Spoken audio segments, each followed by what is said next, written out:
بس ایک پیلا بلب تھا جو اس جگہ کو پراسرار بنا رہا تھا۔ میں نہیں جانتا، میں کسی مالک کو نہیں جانتا۔ اس کی آنکھوں میں آنسو تھے، جیسے وہ اپنی بے گناہی چاہتے ہوئے بھی ثابت نہیں کر پا رہا تھا۔ تو جھٹلا دو یہ انگوٹھی، تم نے اپنے ہاتھ سے مجھے نہیں دی تھی۔ یہ انگوٹھی کہاں سے آئی تھی تمہارے پاس؟ وہ اپنے ہاتھ کی انگوٹھی کی جانب اشارہ کرتے ہوئے بولا، بارش بھائی میں نہیں جانتا، میں بس اتنا جانتا ہوں میں نے یہ خالہ کے صندوق سے اٹھائی تھی۔ وہ بیچارگی میں کہہ رہا تھا، مالک کا بالکل اس جیسے انگوٹھی پہننا محض اتفاق تو نہیں ہو سکتا۔ خدا کے لیے اب یہ نہ بولنا کہ دادی مالک ہیں۔ وہ اپنے غصے کو ضبط کرتا مٹھی بنائے اور دانت بھینچے گویا ہوا، مجھے اس بات کا افسوس ہے کہ تمہیں میری وفاداری پر شک ہے۔ ارے یہ موسیٰ اپنی جان دے دے گا مگر غداری نہیں کرے گا۔ وہ افسوس کے ساتھ بارش کو دیکھ رہا تھا۔ موسیٰ مجھے شک نہیں ہے، مگر حالات نے مجھے اس دائرے میں کھڑا کر دیا ہے کہ میں کسی پر بھروسہ نہیں کر سکتا۔ وہ آخری نگاہ موسیٰ پر ڈالتا وہاں سے نکل گیا۔ گہری خاموشی میں اس کے جوتوں کی چاپ بالکل صاف سنائی دے رہی تھی۔ اس کو بعد میں دیکھیں گے، لاش کو ٹھکانے لگانا ہوگا، اس سے پہلے کوئی دیکھ لے۔ ارسلان نے اپنی داڑھی پر ہاتھ پھیرا، تیزی سے اپنے ارد گرد نظریں دوڑائیں۔ زرسانگا بھی اس کے ہاں میں ہاں ملانے لگی۔ وہ دونوں گلمینا کی لاش کو ٹھکانے لگانے کی غرض سے نیچے بھاگے۔ سردیوں کی رات تھی، خنکی ہوا کی سرسراہٹ کانوں سے گزر رہی تھی۔ ٹھنڈ کی وجہ سے سناٹا بھی تھا، دھند حد درجہ تھی۔ نور اب لان میں موجود تھی، اس کی نظر موسیٰ کو ڈھونڈ رہی تھی۔ بھرے مہندی والے ہاتھ اور اپٹن کی مہکتی خوشبو۔ اس نے اپنا لباس تبدیل کر لیا تھا، اب وہ سفید لباس پہنے ہوئے تھی۔ وہ موسیٰ کو دیکھنے لان کے پچھلے حصے کی جانب پہنچی۔ جب اسے بالکنی کی سیدھ میں بالکل نیچے کسی کا خون بھرا ہاتھ دکھائی دیا، وہ سہم گئی، لبوں پر جیسے کفل بن گیا۔ خون جما دینے والی ٹھنڈ میں مزید اضافہ ہوا۔ اس نے دھیمے سے قدم بڑھائے اور اس کے قریب گئی۔ اس کی نظر گلمینا کے وجود پر پڑی، اس کی چیخ نکل گئی، اس کے ہاتھ پاؤں میں ارتعاش پیدا ہوا۔ وہ زمین پر گری، پھر پیچھے ہوئی۔ اس کی چیخ کی آواز پر زرسانگا اور ارسلان کے قدم رک گئے۔ وہ جانتے تھے کسی نے گلمینا کو دیکھ لیا تھا۔ دادی، بابا، بارش، اس نے روتی ہوئی آواز میں کہا۔ لب اور جسم ہنوز کانپ رہا تھا، جیسے درجہ حرارت منفی میں چلا گیا ہو۔ وہ وہیں دیکھے روئی جا رہی تھی۔ بارش بیسمنٹ سے اوپر کی جانب آیا تھا، اس کی چیخ پر لان کی جانب تقریباً بھاگتا ہوا آیا۔ ارسلان باہر جانے لگا، مگر زرسانگا نے اس کا ہاتھ پکڑ کر اشارے سے منع کیا اور واپس جانے کی تلقین کی۔ بارش اس کی حالت دیکھ گھبرا چکا تھا۔ نور العین ماتھے پر حیرانی اور تفکر کے بل ڈالے وہ وہاں کھڑا تھا۔ نور سرد سے اپنی جگہ سے اٹھی اور بھاگتے ہوئے اس کے سینے سے جا لگی۔ خوف سے اس کے ہاتھ اب بھی کانپ رہے تھے۔ وہ اپنا سر اس کے چوڑے سینے پر رکھے ہوئے تھی اور کسی خوف زدہ بچے کی طرح اپنی آنکھیں کس کر میچی ہوئی تھیں اور اس کی شرٹ کو مٹھیوں سے پکڑا ہوا تھا۔ وہ اس کی حالت پر کافی حد تک مضطرب نظر آیا۔ اس کے آنسو اب ہچکیوں میں تبدیل ہو گئے تھے۔ بارش اس کی ہچکیوں کی آواز سن کر سوچوں کا تسلسل توڑتا اب اس کی جانب متوجہ تھا۔ اس کی اتنی ہمت نہ تھی کہ وہ اسے چپ کروا سکے۔ اس کے ہاتھ نہیں اٹھ رہے تھے۔ بارش نے گہری سانس لی۔ اس کی نیلی آنکھوں میں چمک کی بجائے آج پریشانی تھی۔ اس نے دھیمی اور کپ کپاتے ہوئے ہاتھوں سے نور کے بالوں میں ہاتھ پھیرا۔ دھیمے دھیمے وہ اس کی حالت کو ٹھیک کرنے کی کوشش کر رہا تھا۔ نور، کیا ہو گیا ہے؟ بتاؤ مجھے، کیوں اتنا ڈری ہوئی ہو؟ اس کے ذہن میں خدشہ تھا، شاید مالک نے اسے کوئی دھمکی دی ہو یا دانیال نے کچھ کہا ہو۔ نور، بتاؤ مجھے، دیکھو گھبراؤ نہیں، میں تمہارے ساتھ ہوں۔ اس نے دھیمے سے پوچھا، انداز کافی نرم تھا۔ وہ تھوڑا پیچھے ہوئی۔ بارش نے اریاں بازو سے پکڑا ہوا تھا۔ وہاں گلمینا، اس نے بالکنی کی جانب اشارہ کیا۔ بارش کی نظر بھی اس کے اشارے کا تعاقب کرتے ہوئے وہیں ٹھہر گئی۔ آگے کا معاملہ وہ خود ہی سمجھ گیا۔ آہ میرے خدا، اس نے زیر لب کہا۔ یہ انداز حیرانی، ناقابل یقین سی کیفیت سے ملا جلا تھا۔ وہ تیزی سے آگے بڑھا جہاں گلمینا تھی۔ اس کے سر سے خون بہہ رہا تھا۔ اس نے نبض چیک کی جو چل رہی تھی۔ یہ کس کی حرکت ہے؟ اس نے کمر پر ہاتھ رکھ کر الجھن زدہ چہرے سے ارد گرد دیکھا، پھر اس نے جیب سے فون نکالا۔ نمبر ڈائل کرتا وہ پیچھے کو مڑا اور نور سے مخاطب ہوا۔ نور، تم اندر جاؤ اپنے کمرے میں، اور ہاں سنو، اس بارے میں کسی کو کچھ نہیں بتانا۔ اس نے فون کان سے لگاتے ہوئے کہا۔ نور اس بات میں گردن ہلاتی ہوئی اندر کی جانب بھاگی۔ اظہار، جلدی لان کی طرف آؤ، جلدی کا مطلب جلدی۔ اس نے تنبیہ کرنے والے انداز میں کہا، پھر فون کاٹا اور کمر پر ہاتھ رکھے گہری سوچ میں اسے دیکھنے لگا۔ ہو نہ ہو یہ مالک کی حرکت ہے، وہ گھر کا ہی کوئی افراد ہے، مگر کون؟ موسیٰ نہیں ہے، جانتا ہوں، مگر جن پر مجھے شک تھا وہ اس حالت میں میرے سامنے پڑی ہیں، تو کیا وہ میرے بابا؟ نہیں، ایسا نہیں ہو سکتا۔ وہ اپنے نچلے لبوں کو اپنے دانت سے کاٹتے ہوئے سوچ رہا تھا۔ پھر اس نے اپنی گاڑی کے پچھلے حصے میں انہیں لٹایا اور اظہار کو ڈرائیونگ سیٹ پر بٹھایا اور خود ان کے پاس بیٹھ گیا۔ اظہار، یہ ہمارے لیے مالک تک پہنچنے کی ایک اہم اور شاید آخری سیڑھی ہے۔ مجھے ہر قیمت پر ان کو کچھ ہونے سے بچانا ہے۔ جلدی چلو۔ آنکھیں پھیلائے وہ تیزی سے بولا۔ اظہار نے گاڑی کو بجلی کی سی رفتار سے بھگایا۔ ابھی گاڑی خراب ہونی تھی، وہ اپنی زبان میں کہتی بیزاری سے منہ بگاڑتی ہوئی گاڑی سے نیچے اتری۔ جینز اور لانگ کوٹ اس نے زیب تن کیا ہوا تھا اور سر پر کس کر حجاب باندھا ہوا تھا۔ وہ مدد کے لیے ارد گرد نظریں دوڑا رہی تھی۔ کبھی کبھی وہ ہاتھ میں بندھی گھڑی کو بھی دیکھ لیتی اور تیوری چڑھا لیتی۔ ابراہم، پک اپ دا کال۔ وہ بے چینی سے ٹہلتی ہوئی کال ملانے لگی۔ اس نے دیکھا سامنے سے کوئی بھاگتا ہوا آ رہا ہے۔ اس کا سفید چہرہ پھیکا پڑنے لگا۔ ابراہم کی لوکیشن ہے، یہاں جلدی پہنچے۔ اس نے ترکش زبان میں وائس نوٹ چھوڑا اور خود گاڑی کے پیچھے چھپ گئی۔ وہ خود کو پرسکون کرتی سامنے کی جانب دیکھنے لگی جب ایک لڑکی بھاگتی ہوئی اس جگہ پہنچی۔ گاڑی کی ہیڈ لائٹس ابھی بھی جل رہی تھی۔ مریم نے سر پیٹا۔ اس کے پیچھے ایک لڑکا بھاگتا ہوا آیا۔ قد میں لمبا چوڑا تھا۔ وہ اس لڑکی کے گدی سے بال پکڑ کر اسے بری طرح پیٹ رہا تھا۔ مریم نے آہستہ سے آگے بڑھ کر گاڑی کی ہیڈ لائٹس آف کی۔ وہ اسے کچھ بول رہا تھا مگر مریم کو ان کی بات سمجھ نہیں پا رہی تھی۔ کوپک، اس نے اپنی زبان میں سامنے کھڑے شخص کو سلواتیں سنائی۔ ایک ڈنڈا اٹھا کر اس شخص کے سر پر دے مارا۔ اس شخص نے اپنا سر پکڑا اور درد سے کراہتا ہوا پیچھے مڑا۔ ذلیل عورت، اس نے مشکل سے اپنی آنکھیں کھولی۔ سر پر چوٹ لگی تھی، خون بہہ رہا تھا۔ وہ اس کو کیا بول رہا تھا مریم کو سمجھ نہیں آیا، مگر اس کے انداز اور تاثرات سے معلوم ہوتا کہ وہ کچھ اچھے الفاظ نہیں تھے۔ یکدم پولیس کا سائرن بجا۔ وہ شخص ہڑبڑا کر لڑکھڑاتا ہوا وہاں سے بھاگنے لگا۔ کمینے، کہاں جا رہے ہو؟ بڑے آئے تم بہادر، بزدل کہیں گے۔ وہ ترکش زبان میں اسے سلواتیں سناتی اب سامنے کھڑی لڑکی کی جانب آئی۔ دراصل یہ اس کے فون سے سائرن کی آواز آئی تھی جو کہ جان بوجھ کر اس نے آن کیا تھا تاکہ وہ ڈر کر بھاگ جائے، اور ایسا ہی ہوا۔ پولیس کا سائرن سنتے ہی وہ 9-2-11 ہو گیا۔ سلام، I am doctor Maryam Abraham. اس نے اپنا تعارف کروایا۔ یو، اس نے اس کی جانب دیکھا۔ سمر عبید، کپ کپاتے ہونٹوں سے نام ادا ہوا۔ اینڈ ہو از ہی؟ اس نے سوال کیا۔ وہ دونوں مریم کی کار کے ساتھ کھڑے تھے۔ ہی از مائی ہسبینڈ۔ اس نے نظریں چرائی۔ اللہ اللہ، اس نے افسردگی سے سر کو ہلایا اور سر تنفس بھرا۔ اس نے اسے آدھے راستے سے ہی پکڑ لیا تھا۔ وہ بھاگی تھی کہ اپنی جان بچا پائے، اور وہاں اس کی ملاقات مریم سے ہو گئی۔ یہ وہی مریم تھی جس کو یلڈیز نے اکیلا چھوڑ دیا تھا۔ You are Pakistani? اس نے سوالیہ انداز میں ایک آئبروج کا سوال کیا، جس پر وہ اس بات میں سر کو ہلا گئی۔ میرے شوہر بھی پاکستانی ہیں، اس نے ٹھوٹی پھوٹی اردو میں کہا، جس پر ایک تھکی سی مسکان اس کے چہرے کے گرد گھومی۔ صبح کی چمک آنکھوں کو بھا جانے والی تھی۔ مہکی مہکی سی صبح میں بھی کوئی جلن زدہ تھا۔ مرزا کی حویلی سے کچھ اچھے ہونے کی خبر نہیں محسوس ہو رہی تھی۔ نہیں چچا، مزید وقت نہیں، نہ اقتدار ملے گا نہ ہی دولت۔ دانیال دانت پیسے تیزی سے ٹہل رہا تھا، جبکہ مرزا صوفے پر بیٹھا اس کی حرکت دیکھ رہا تھا۔ میں کہہ رہا ہوں تم ایک بار بات کر کے دیکھو اس احمق لڑکی سے۔ مرزا نے سگریٹ اپنے لبوں سے ہٹایا۔ سگریٹ کا دھواں وہاں پھیلا۔ دانیال نے قدم روکے اور کمر پر ہاتھ رکھے، اشتعال بھری نظروں سے مرزا کو دیکھنے لگا۔ تم صحیح کہہ رہے ہو، میں بات کرتا ہوں اس احمق سے۔ وہ منہ پر ہاتھ پھیرتا دروازے کی جانب بڑھا، پھر دروازے کی دہلیز پر رکا۔ براؤن پینٹ اور سکن شرٹ میں وہ ملبوس تھا۔ بال پہلے کے مقابلے میں تھوڑے بڑے ہو گئے تھے۔ وہ مڑا۔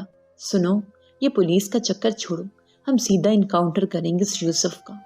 وہ یہ کہتا اب اپنے راستے جا چکا تھا، جبکہ مرزا اس کی جنونیت پر ہکا بکا رہ گیا۔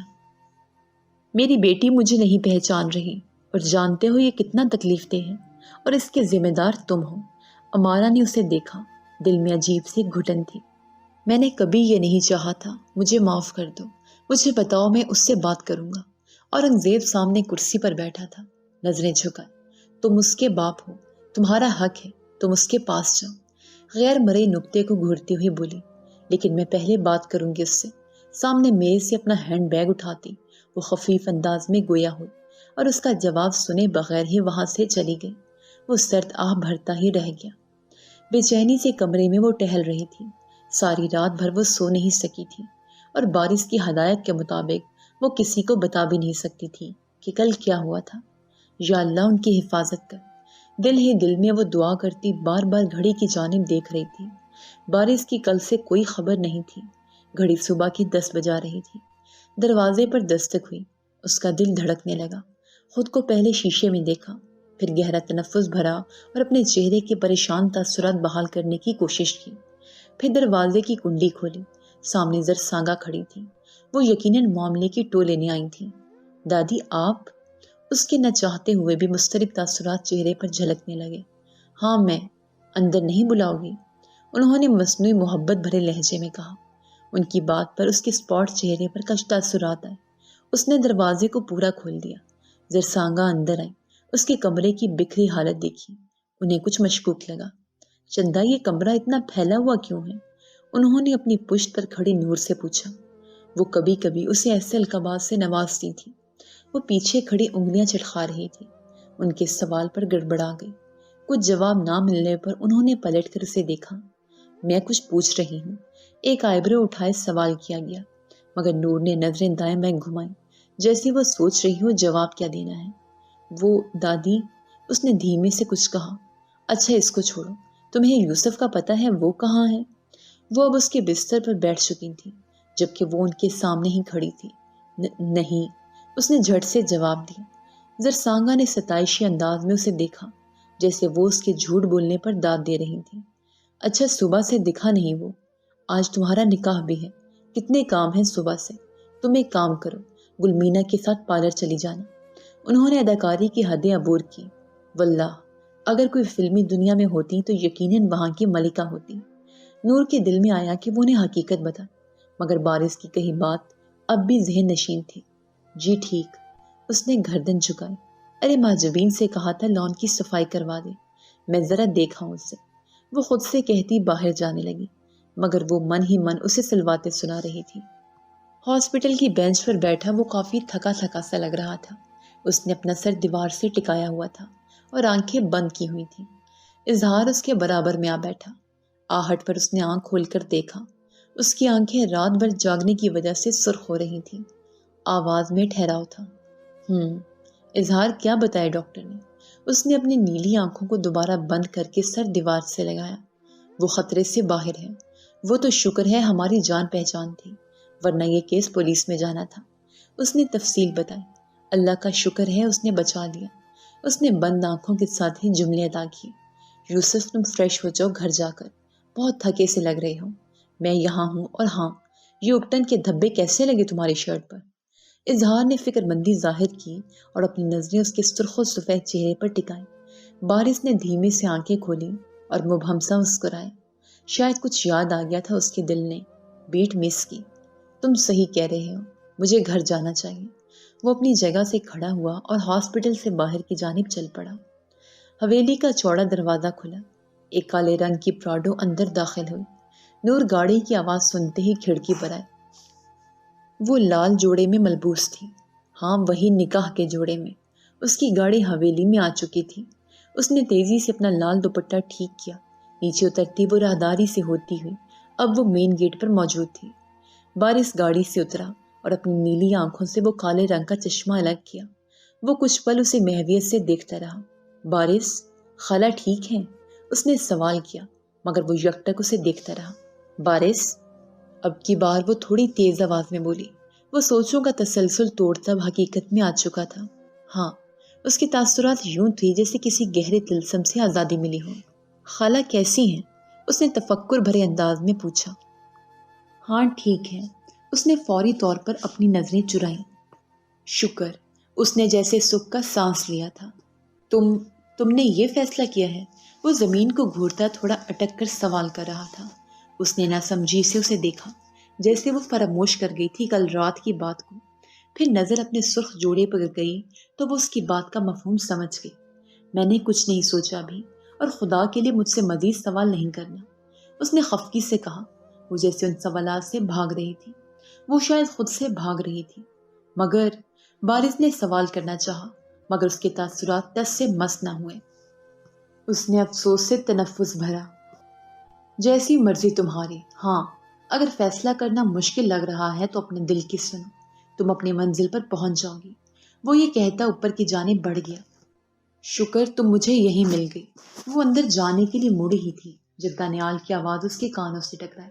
اس نے بیزاری سے آنکھیں بند کی، پھر پلٹی۔ آپ کو یہاں نہیں آنا چاہیے تھا، اس نے تیکھے انداز میں کہا۔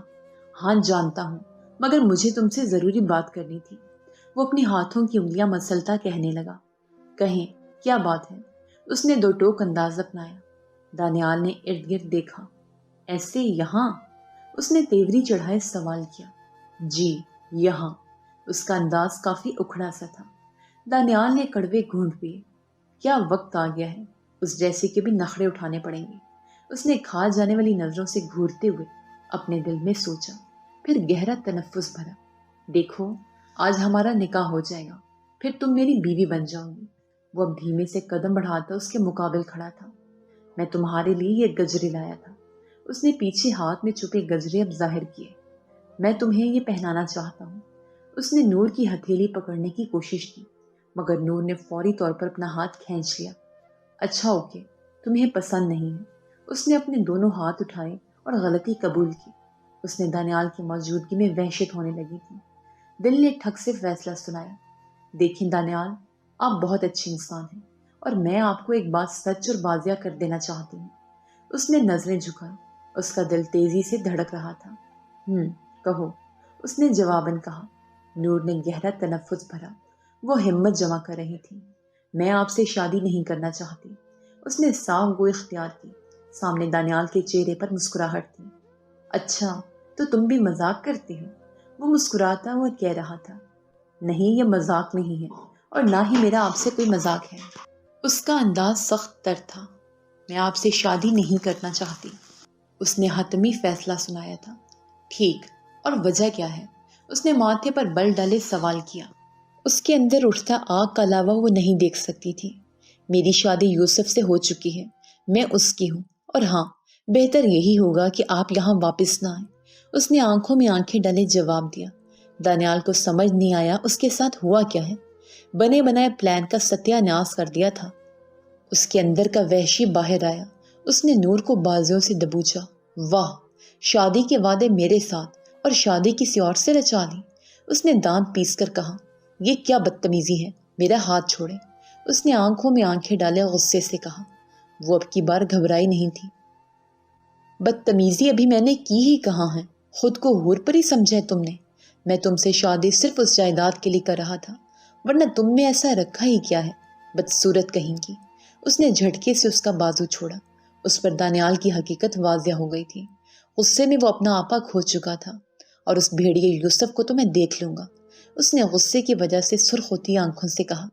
جیسے تیرے باپ نے در در کی ٹھوکریں کھائی ہیں، اسی طرح یوسف بھی کھائے گا، اور تو اپنی ماں کی طرح تڑپے گی جیسے وہ تڑپ رہی ہے۔ وہ حواس باختہ لوگوں کی طرح بولے جا رہا تھا، یوں معلوم ہوتا جیسے کسی جن نے اس پر لپٹ کر دیوانہ بنا دیا ہو۔ نور کا چہرہ حیرانی اور پریشانی میں غرق تھا۔ نور کی برداشت جواب دینے کو تھی۔ اس نے ایک زناٹے دار تھپڑ دانیال کے منہ پر جڑ دیا۔ دانیال نے اشتعال انگیز آنکھوں سے اسے دیکھا۔ ایک اور تھپڑ اس نے اس کے چہرے پر مارا۔ بے غیرت آدمی!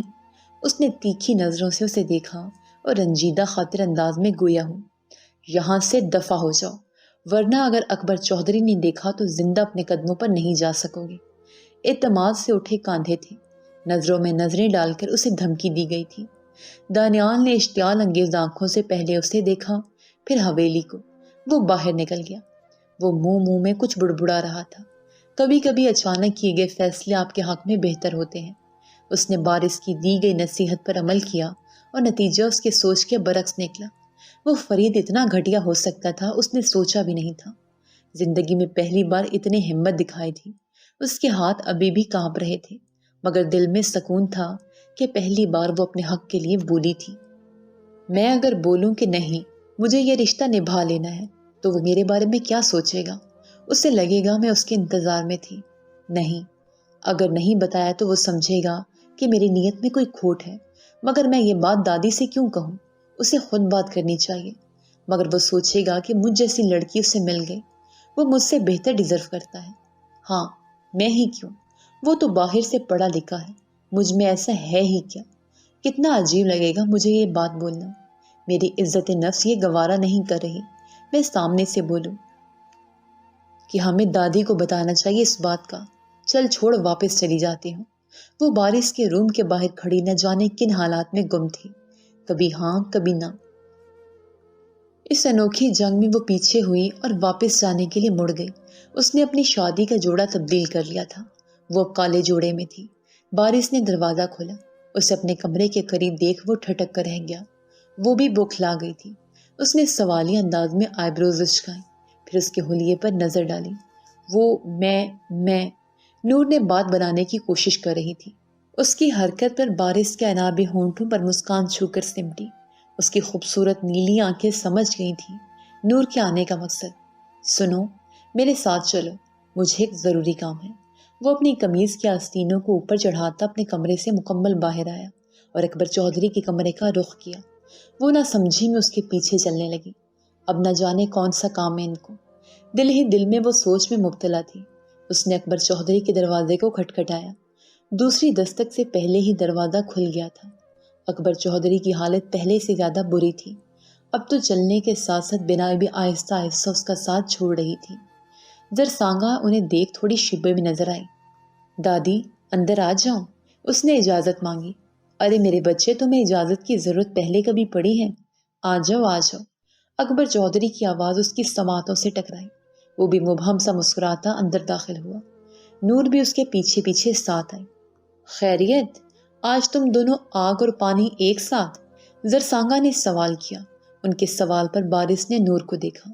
دونوں کی نظریں پل میں ٹکرائیں اور دونوں نے نظروں کا زاویہ تبدیل کیا۔ جی دادی، آج میں آپ سے ضروری بات کرنے آیا ہوں۔ وہ اکبر چودھری کے پاؤں کے پاس بیٹھتا ہوا گویا ہوا، جبکہ نور اپنی جگہ ہی کھڑی تھی۔ دادا جان اور دادی، نور دانیال سے شادی نہیں کر رہی۔ اس نے اطمینان سے اپنا فیصلہ سنایا۔ نور سمیت دونوں کے تاثرات حیران کن تھے۔ یوسف، یہ کیا کہہ رہے ہو؟ اس کا آج نکاح ہے، برادری میں ناک کٹ جائے گی ہماری۔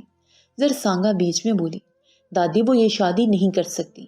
وہ دانیال صرف دادا کی جائیداد کے لیے اور اقتدار کے لیے یہ حرکت کر رہا تھا، اس لیے میں نے یہ رشتہ ختم کر دیا۔ وہ اس لائق نہیں تھا کہ اس سے بات بھی کی جائے، اور آپ نے اپنے گھر کی عزت اسے سونپنی چاہی۔ اور دوسری بات یہ کہ نور کو اورنگزیب چچا نے میرے نکاح میں بچپن میں ہی دے دیا تھا۔ اس کی یہ بات زرسانگا کی سماعتوں پر بم کی طرح برسی۔ اس کے چہرے کی ہوائیاں اڑ چکی تھیں۔ اب سوائے یوسف کی موت کے کوئی دوسرا راستہ نظر نہیں آ رہا تھا۔ اور برادری میں بھی یہ بات بتا دیں کہ نور العین اورنگزیب آج سے میری بیوی ہے۔ یہی بات مجھے بتانی تھی آپ کو۔ اس نے نور کی طرف دیکھا، پھر اپنی گھمبیر آواز میں فیصلہ سنایا۔ وہ بغیر بولے نور کی بات سمجھ گیا تھا، مگر کیسے؟ اس نے اس کی آدھی پریشانی ہی دور کر دی تھی۔ اللہ، اس نے میری خواہش پوری کر دی۔ اکبر چودھری نے شکر ادا کیا، پھر بارش اور نور کے سر پر ہاتھ پھیرا۔ اللہ تمہیں یوں ہی ہنستا مسکراتا رکھے، شاید میرے گناہوں کا کفارہ یوں ہی ادا ہو جائے۔ ان کی آنکھیں نم ہوئی تھیں۔ بارش نے ان کی آنسو پونچھے، جبکہ زرسانگا نے زہریلی نظروں سے انہیں دیکھا۔ اور میرا بیٹا اورنگزیب، کیا تم اس سے ملے ہو؟ ان کی آواز میں ایک آس تھی۔ بارش کا دل مٹھی میں بند ہوا۔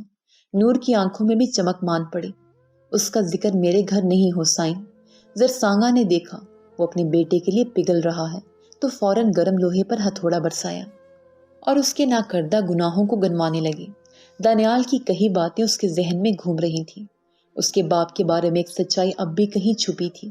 اس کا باپ وہ نہیں تھا جو بتایا جا رہا تھا۔ آپ نے میرے فیصلے کے بغیر کیسے برادری میں اعلان کا کہہ دیا؟ وہ کمرے سے باہر نکلے تھے۔ نور نے اس سے سوال کیا۔ اس کے چہرے پر تبسم بکھرا۔ تم نے کہا تو تھا، اب ہر بات کو کہنے کے لیے زبان کی ضرورت تھوڑی ہوتی ہے۔ وہ اپنی دائیں آنکھ کو دباتا مسکراتے ہوئے وہاں سے چلا گیا۔ وہ اس کی حرکت پر اپنی آنکھیں جھکا گئی۔